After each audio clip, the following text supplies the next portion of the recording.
এর ভাই কেমনে এই পাহাড়ে উঠতেছে, কি সাহস রে ভাই, কোনো প্রোটেকশন নাই। মানে পড়ে গেলে যে একটা প্যারাশুটের যে একটা ব্যবস্থা থাকে, পিছনে তো কোনো প্যারাশুটের ব্যাগও নাই। রিল্যাক্সে উঠতেছে, কোনো ভয় ডর কিছু নাই। আয় হ্যাঁ, এর পাহাড়ে উঠে তো কি আমারই হাত পা শিশির দিতেছে, কীভাবে কোনো প্রোটেকশন ছাড়া এত উপরে উঠতেছে। ইস, আয় হ্যাঁ, বিশাল উচ্চতার পাহাড়, এখান থেকে পড়লেই শেষ। আর পৃথিবীতে নিঃশ্বাস নেওয়া লাগবে না, পৃথিবী থেকে চিরবিদায়। এরে বাপ রে বাপ, অস্থির। হ্যাঁ, আমার হাত পা শিশির হইতেছে ভাই, এর কিভাবে রিল্যাক্সে উঠতেছে।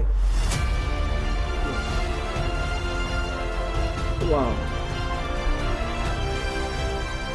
অস্থির অস্থির সাহস, অস্থির সাহস, সাহসী মহিলা।